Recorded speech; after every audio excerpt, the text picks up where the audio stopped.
Telangana voice news میں آپ سب کا استقبال ہے۔ آئیے نظر ڈالتے ہیں آج کے اہم خبرنامے پر۔ پونے کے ڈویژنل کمشنر سوربھ راؤ نے کہا کہ پونے ضلع میں حکام 13 سے 15 اگست کے درمیان منعقد ہونے والی ہر گھر ترنگا مہم کے دوران رہلانے کے لیے 20 لاکھ سے زیادہ ترنگے گھروں میں تقسیم کریں گے۔ راؤ نے پیر کو کہا کہ پونے ضلع میں 20.88 لاکھ گھرانے ہیں اور اتنے ہی جھنڈے گھروں کو لہرانے کے لیے فراہم کیے جائیں گے۔ راؤ نے کہا کہ پونے ریونیو ڈویژن میں جس میں 5 اضلاع پونے، ستارا، سانگلی، سولاپور اور کولہاپور شامل ہیں میں 49.63 لاکھ ترنگوں کو مختلف سرکاری اور نجی ایجنسیوں کے ذریعے خاندانوں کو دستیاب کروا کر نصب کرنے کا منصوبہ بنایا گیا ہے۔ ڈویژنل کمشنر نے ڈویژن میں ضلع کلکٹریٹس اور ضلع پریشدوں میں 13 لاکھ جھنڈے تقسیم کرنے کا منصوبہ بنایا ہے۔ راؤ نے پیر کو نامہ نگاروں کو بتایا کہ ان میں سے 10.94 لاکھ جھنڈے پہلے ہی بھیجے جا چکے ہیں۔ انہوں نے تمام شہریوں پر زور دیا کہ وہ اپنے گھروں میں قومی پرچم لہرائیں۔ آزادی کے 75 سال مکمل کرنا ایک بہت بڑا موقع ہے اور یہ موجودہ نسل کا شاید سب سے بڑا قومی پروگرام ہوگا۔ ہم جانتے ہیں کہ ہر کوئی جوش و خروش کے ساتھ شرکت کرے۔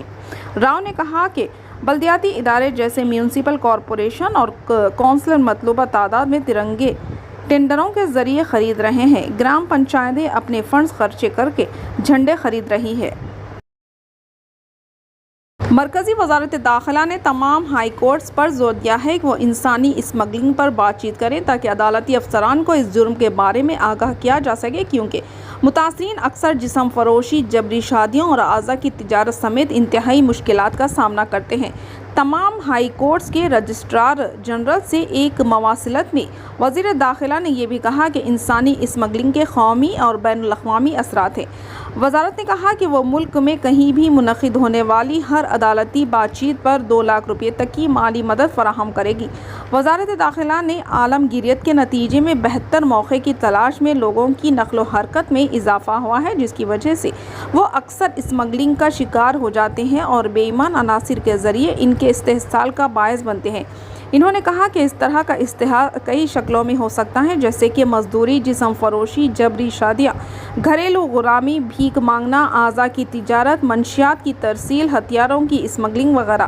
وزارت داخلہ نے کہا کہ اسمگلنگ کے متاثرین کو اکثر شدید مشکلات کا سامنا کرنا پڑتا ہے۔ جسمانی تشدد، جنسی استحصال، ہراساں کرنا، دھمکیاں اور زبردستی اسمگل کیے جانے والے افراد کے کچھ عام تجربات ہیں۔ اس میں سے کہا گیا ہے کہ کچھ متاثرین بے رحم اسمگلروں کے ہاتھوں اپنی جانیں گنوا بیٹھتے ہیں، جو ان کی کمزوریوں کا فائدہ اٹھاتے ہیں۔ وزیر اعلیٰ اروند کیجریوال نے منگل کو کہا کہ دہلی میں کووڈ کے معاملات بڑھ رہے ہیں، لیکن گھبرانے کی ضرورت نہیں ہے کیونکہ زیادہ تر نئے معاملات ہلکے نوعیت کے تھے۔ کیجریوال نے کہا کہ ان کی حکومت صورتحال پر گہری نظر رکھے ہوئے ہے۔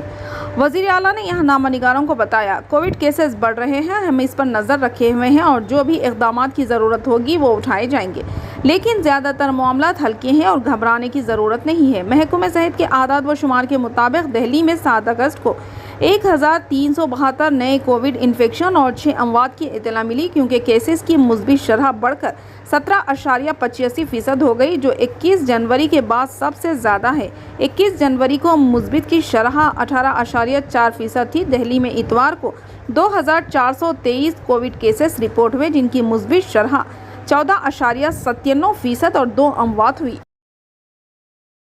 آزاد ہندوستان اس سال 15 اگست کو 75 سال کا ہو رہا ہے۔ تلنگانہ روڈ ٹرانسپورٹ کارپوریشن اس موقع کو 12 دنوں تک پورے جوش و خروش کے ساتھ منانے کے لیے تیار ہے، جس کی تیاریاں زوروں پر ہے۔ آزادی کا امرت مہوتسو کے موقع پر 12 روزہ کئی تقریبات 10 اگست کو شروع ہوں گی اور 21 اگست کو ختم ہوں گی۔ ہمارے پاس اس موقع کی مناسبت سے مناسب تقریبات ہوں گی۔ ہمارے کارپوریٹ دفتر اور تلنگانہ میں TSRTC کے کلیدی مقامات پر تقریبات کا انعقاد کیا جائے گا۔ 10 اگست سے 21 اگست تک تقریبات کی منصوبہ بندی کی گئی ہے، جس میں ہمارے آزادی پسندوں کے تعاون، آزادی سے قبل TSRTC کے ارتقاء، ثقافتی ورثے اور ان کے لوگوں کو یاد کرنے کی مختلف پہلوؤں کا احاطہ کیا جائے گا، جنہوں نے آزادی میں اپنا حصہ ڈالا۔ گزشتہ 75 سالوں میں باجی ریڈی گووردھن MLA چیئرمین اور VC سجنار IPS وائس چیئرمین اور مینیجنگ ڈائریکٹر TSRTC نے پیر کو یہاں جاری ایک پریس نوٹ میں کہا، یہ TSRTC پر فخر کا لمحہ ہے کیونکہ یہ آزادی سے پہلے وجود میں تھا اور کارپوریشن کی ایک طویل تاریخ اور ورثہ ہے جس نے ریاست میں رہنے والے بچے، طالب علم اور بالغ کے طور پر ہر ایک کی روزمرہ کی زندگی پر اثر ڈالا ہے۔ تلنگانہ کے چیف منسٹر کے چندرشیکھر راؤ نے کہا کہ محرم اعلیٰ قربانی اور رواداری کی علامت ہے۔ انہوں نے نوٹ کیا کہ پیر پنجے شاہ ہاتھوں کی اوٹ جلوس جو قربانی کی علامت ہے، ریاست بھر میں مسلمانوں کے ساتھ ساتھ ہندو بھی لے رہے ہیں۔ چیف منسٹر کیسیان نے ایک پیغام میں کہا کہ مذاہب سے بالاتر ہو کر محرم ہندو اور مسلم برادریوں کے درمیان اتحاد، بھائی چارے اور گنگا جمنا تہذیب کا پیغام دیتا ہے۔ گورنر ٹی سندراراجن نے اپنے پیغام میں کہا کہ محرم قربانی کے جذبے کی علامت ہے جو نبی نوح انسان کی تمام خوبیوں سے بالاتر ہے۔ انہوں نے کہا کہ محرم نواز رسول حضرت امام حسین رضی اللہ تعالیٰ عنہ کی شہادت کی یاد میں منایا جاتا ہے، جنہوں نے سچے عقیدت کی قربان گاہ پر اپنی جان قربانی دی۔